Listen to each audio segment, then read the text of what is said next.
So friends, हम लोग आज वीलुकअप के एक नए फंक्शन के बारे में जानेंगे, एक नए तरीके के बारे में। जैसे कि फॉर एग्जांपल हमको ये टेबल दिया हुआ है और हमको इस कोड नंबर के अगेंस्ट में यहाँ पे नेम, डिपार्टमेंट और सैलरी रिस्पेक्टिवली लेके आना है यूजिंग वीलुकअप। तो वीलुकअप लगाने के लिए फिर हमें यहाँ पे 3 बार वीलुकअप लगाना होगा नॉर्मल तरीके में। यहाँ पे भी हम लोग वीलुकअप लगाएंगे और सिमिलरली सैलरी के लिए भी हम लोग एक बार और वीलुकअप लगाएंगे नॉर्मल केसेस में। बट मैं आपको एक तरीका बताऊंगा जिससे कि आप सिर्फ एक बार वीलुकअप लगाएंगे और तीनों वैल्यूज आपकी फेच हो जाएंगी। तो वो कैसे करते हैं आइए देखते हैं। Is equal to VLOOKUP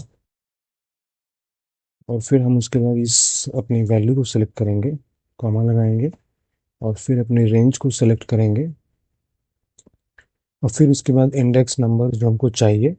name के लिए 2, क्योंकि कोड के बाद ये कोड 1 है और नेम 2 है, 3 डिपार्टमेंट 4 सैलरी, तो 2 3 2 3 और 4।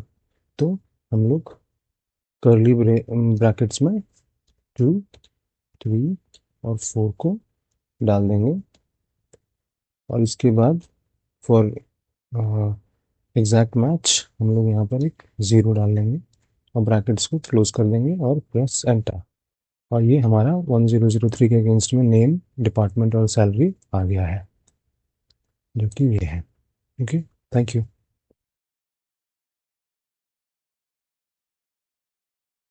सो दोस्तों, आज हम लोग एक कॉपी पेस्ट के ऑल्टरनेटिव मेथड के बारे में जानेंगे। फॉर एग्जांपल यहाँ पे हमें एक टेबल दिया हुआ है और हमको एक सारे डिपार्टमेंट वाइज एम्प्लॉय आईडी यहाँ पे हमें एंटर करनी है। तो इसको मैनुअली करने से अच्छा है कि हम उसको एक और अच्छे तरीके से करें, जो कि automatically using shortcut trick of Excel हो जाए। तो उसके लिए हम लोग फिल्टर फंक्शन का यूज़ करेंगे। तो is equal to filter and then we will select the range. ये वाली रेंज को सेलेक्ट करेंगे और F4 प्रेस करेंगे तो यहाँ पे ये सारे लॉक हो जाएंगे। देन कॉमा, इस रेंज को सेलेक्ट करेंगे और फिर F4 प्रेस करेंगे तो ये वाला रेंज भी लॉक हो जाएगा। अब इज इक्वल टू, अब यहाँ के हमें जिस वैल्यू को के एम्प्लॉय आईडीज को सर्च करना है उनके लिए इसको इज इक्वल टू करके यहाँ पे डाल देंगे और ब्रैकेट्स क्लोज और एंटर, और ये हमारा आ गया। इसी तरीके से बाकी सब के लिए भी हम लोग इसको ड्रैग कर देंगे तो वो आ जाएगा।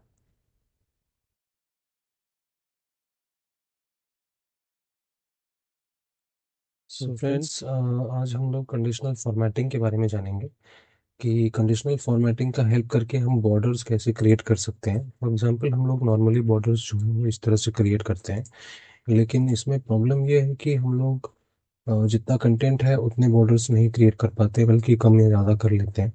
तो इसको कैसे कर सकते हैं कि हम लोग जितना कंटेंट लिखेंगे उतने ही बॉर्डर्स क्रिएट हो। इसको करने के लिए हमारे पास सबसे अच्छा आसान तरीका, शॉर्टकट ट्रिक है। हम लोग ये रेंज को सेलेक्ट करते हैं और इसके बाद हम लोग होम टैब में आके और यहाँ पर जो कंडीशनल फॉर्मेटिंग का ऑप्शन है इसको सिलेक्ट करते हैं और यहाँ से हम लोग न्यू रूल को सिलेक्ट करते हैं और न्यू रूल के अंदर में हम लोग use a formula to determine which cells to format select करते हैं और यहाँ पे हम लोग इज इक्वल टू और अपना सीरियल नंबर वाला कॉलम को सिलेक्ट कर लेते हैं और यहाँ से एक इसको दोनों को हटा देते हैं और यहाँ पे फॉर्मेट में जा करके हम लोग आउटलाइन सेलेक्ट कर लेते हैं बॉर्डर्स के अंडर में और ओके पे क्लिक कर देते हैं और फाइनली यहाँ पे ओके पे क्लिक कर देते हैं। अब जब भी हम लोग यहाँ पे कोई भी डेटा एंटर करेंगे तो यहाँ पे ऑटोमेटिकली बॉर्डर्स क्रिएट हो जाएंगे। जैसा कि आप देख सकते हैं यहाँ पे ऑटोमेटिकली डेटा क्रिएट हो रहा है।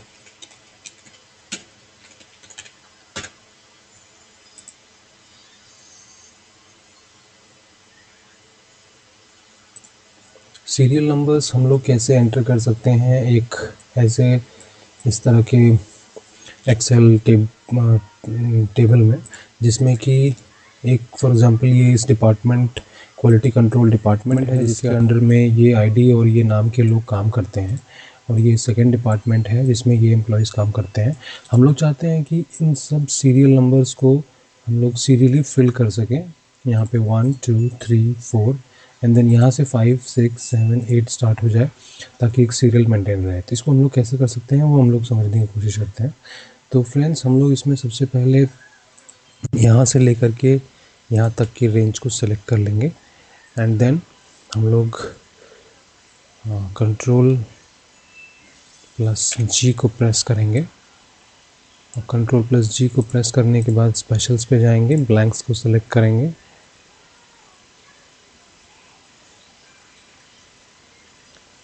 एंड देन ओके पे क्लिक कर देंगे। अभी इससे क्या हो रहा है कि हमारे सारे ब्लैंक सेल्स सेलेक्ट हो चुके हैं। अब हम लोग एक फॉर्मूला एंटर करेंगे, is equal to count A, and उसके कोरिस्पॉन्डिंग जो आईडी नंबर है उसको सेलेक्ट कर लेंगे, और इसमें हम लोग यहाँ पर आकर के हम लोग F4 क्लिक करेंगे,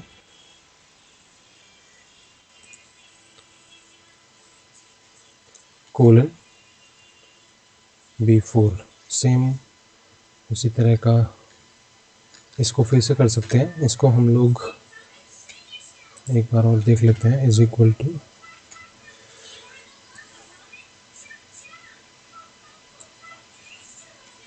कंट्रोल जी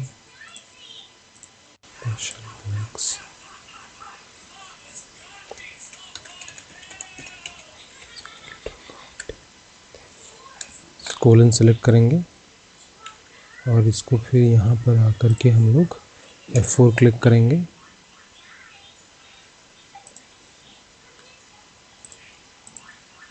और ये ब्रैकेट्स लगा देंगे और कंट्रोल प्लस एंटर, और देखेंगे हम कि यहाँ पे सारे जो हमने चाहिए था वैसे ही हो गया। 1 2 3 4 5 6 7 8।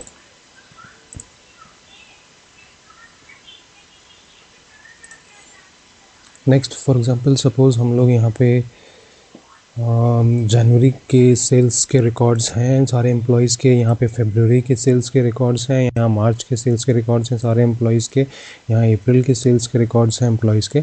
हम लोग चाहते हैं कि यहाँ पे इस टेबल फॉर्मेट में एक मंथली कंसोलिडेटेड सेल्स का रिकॉर्ड आ जाए। तो इसको मैनुअली करना अगर हम जाएंगे तो फॉर एग्ज़ाम्पल फरवरी के मंथ में राजेश का जो सेल्स था वो 433 था। देन मनोज का मार्च का अगर हमें लिखना होगा, मनोज का मार्च का, तो वो है 454। तो ये मैनुअली करने में बहुत समय लगेगा, ये तो छोटा डेटा है। अगर टेबल्स बड़े होंगे तो फिर हमें ज़्यादा समय लग सकता है। तो इसको करने का बहुत आसान तरीका है। इसमें आप सबसे पहले जो फर्स्ट कॉलम का टेक्स्ट है उसको सेलेक्ट कर लीजिए, एंड देन उसके बाद हम लोग आएंगे डेटा टैब में, और डेटा टैब में हम लोग सेलेक्ट करेंगे कंसोलिडेट वाले ऑप्शन को, इसको क्लिक करेंगे।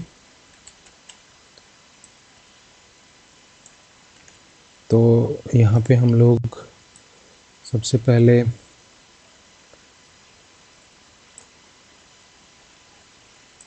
इस पहले टेबल को सेलेक्ट करेंगे और इसको ऐड कर लेंगे। देन फरवरी सेकेंड टेबल को ऐड कर लेंगे।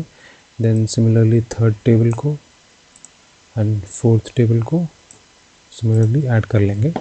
और इसके बाद यहाँ पे टॉप रो वाले चेक बॉक्स को चेक कर लेंगे, लेफ़्ट कॉलम वाले चेक बॉक्स को भी चेक कर लेंगे, और ओके पे क्लिक करेंगे और देखेंगे कि हमारा सारा डेटा यहाँ पे ऑटोमेटिकली फिल हो गया है।